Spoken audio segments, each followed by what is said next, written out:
O guys, pag-usapan naman natin yung nangyari kay Cristel Fulgar. Apparently, siya dapat yung mag-host ng fan meet ni So In-guk. Tama ba yung pronunciation? Okay? Pero last minute, bigla siya pinalitan ni Karen Bordador. So, what's your take on that?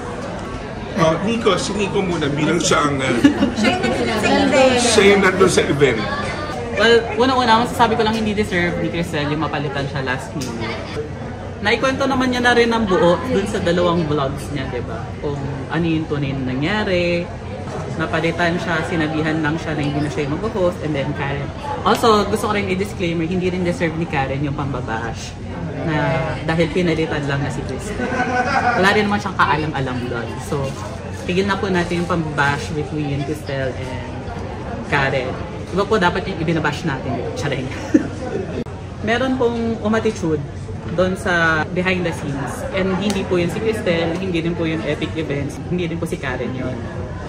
Isa lang naman po yung naituturo. Nabanggit naman din naman ni Cristel, may threat, diba, na parang sinabi niya na kung magsistay siya, aalis ako. Sabi daw ng Korean person na yun. Technical director. Na technical director, pero ang chika sa akin, hindi siya, from a source, hindi daw siya technical director. Siya ang CEO mismo ng HY Official. So, ayan, hanapin nyo na lang. Comment down below kung nakita nyo siya. Anyway, parang nakatatlong rehearsal siya. Rehearsal by herself, rehearsal with In-guk na game, tas meron pang isa pang rehearsal with In-guk. Tapos, ang kwento is, pinapatanggal daw siya ng PD dahil wala daw siyang energy, ganyan.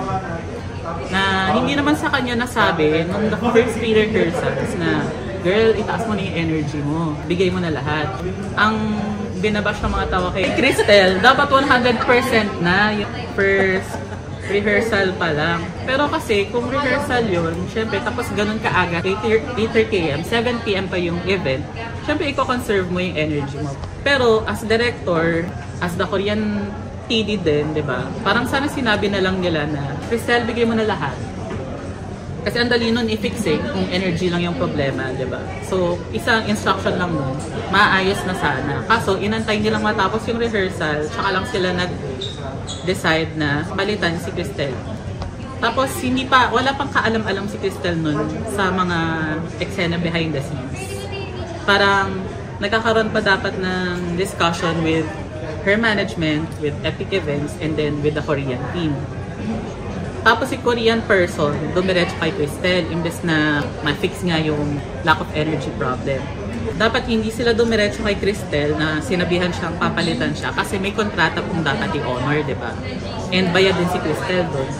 So, nagkanda labo-labo sila doon sa part sa paghahanap ng host na for the save naman si Karen.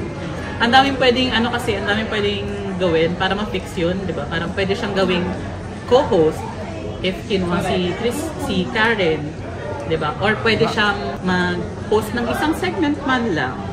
Ang daming segment nung fan meet para umabot pa nga ng 3 hours, di ba? So, ang daming way para ma-resolve yung issue na pwedeng i-involve pa din si Cristel. Pero, nagmatigas yung Korean person na hindi. For the sake of good show daw, kaya tanggalin na lang si Cristel. May mga backstory na parang parang, alam mo yung CEO na nasa teleserye, yung mga ganon, yung mga overbearing na CEO na nasa K-drama, ganon daw yung mga eksena. Ang sakit talaga noon para kay Cristel kasi, well, maliban din sa kanya, kung ako din yung fan, hindi lang ako nandun din para kay So In-guk nandun ako para sa kapwa ko fan, actually, na makita ko na may i-represent niya ako dun sa taas kasi alam ko na hindi naman ako makakaakyat. Diba? Parang kung na-feel niya yon, kung nangyari na siya yung nandun, parang feeling ko ako na rin yun.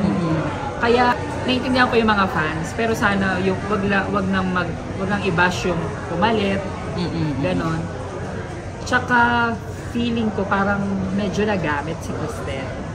Kasi diba, na-announce na siya talaga yung mag-host. Actually, bago din niya tinanggap yung project, hindi naman talaga siya nag-a-accept ng hosting gig, sinabi din naman ngayon. And bago niya tinanggap yung hosting gig, kinausap niya pa yung mga admins ng So Ingook Philippines, di ba? So parang for them to give her their approval, ibig sabihin okay sila, mag-i-enjoy sila. Tsaka parang representative na, di ba? And alam din naman ang lahat, alam ng fandom na super fan si Cristel ni So Ingook. Parang nung nag-host din si Anne for Park Bobong, 'di ba? Parang ganun din yung eksena, 'di ba?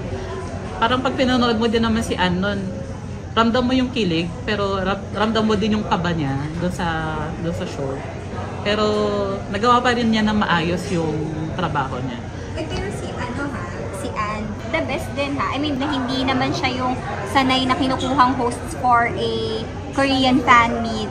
Talagang very proper siya sa host. Alam niya kung kailan, pero hindi siya yung e-epal na ilalagay mo yung sarili mo dun sa... hindi, ito lang yung... Naalala ko lang kasi sinabi niya na fan Pero actually, hindi mo makikita yung pagiging fangirl ni Anne kay Bogami. Hindi niya pinakita masyado dun sa fan meet na yun. Kasi alam niya na this show is for the fans. Hindi about her. Bogami. Sabi ko, close. Yun din yung na-expect ko actually nung as a host si Cristel. Saka nakita ko din naman yan nung rehearsal niya, di ba? Parang inaaral niya talaga yung blocking, tapos unang meet up, yung una niyang pagkakita kay So Ingook, parang shake hands lang, as in sobrang pumuposisyon talaga siya, ganyan. Hindi, and ako as a fan to, pag nanonood ako ng mga fan meet, gusto ko talaga yung focus dun sa artista. Parang didistract ako kapag yung host masyadong maarte. Wow, ako pa talaga yung nagsalita. May question now, magkano ba yung mga talent fee na bang nag-host sa fan meet? Usually, meron ba kayo idea? Wala po akong idea, pero ako pa lang po bayad si Cristel. Pero sa dinami-dami kasi ng mga, almost every week, meron tayo mga fan meet, mga Korean stars dito. So far, nakikita kong best host talaga para sa mga ganyang event. Si Sam O, Robbie Domingo, and Riot Bang. Sila yung talagang perfect na hindi sila, pwedeng maging fan sila, pero alam mo yun, nakikater din sila doon sa gusto ng fans. So sana, kung may budget sila, ba't hindi na lang yung isa sa kanila? Hindi na lang... Ang pinitch kasi talaga si Cristel. Kasi nga, siya, marunong din siya mag-Korean. So kaya siya yung naging first choice. Pinitch din actually nung magpapalitan na ng host, si Sam O. Kaso nga, ang hinanap ng Korean team ay si Karen and si MJ Felipe. Yung last event nila, June, dalawa yung nag-host, si MJ at si Karen. So, ba't di nila ginawa dito na si Cristel and Karen? Final word, Steve. Always give your best. Yun ang final word ko. Usually, totoo din naman. Pero yung unang energy, ito talaga eh. Gaganon pa yan eh. Nananawagan po kami sa technical director. Energy. Meron po kami dito ate. Ano yan? Kung may TV Patrol afternoon, may TV Patrol host na yun. I-rehearse pa yan. Move on na lang tayo mga Zay, kasi tapos na yung issue na kapag salita si Cristel. Yun ang yun ang ending. Yun ang ending. Move on na lang po tayo. Kasi masaya na si Cristel at na-enjoy naman niya yung backstage access na with So Ingook. And wag na lang po natin i-bash sina Cristel at sina Karen.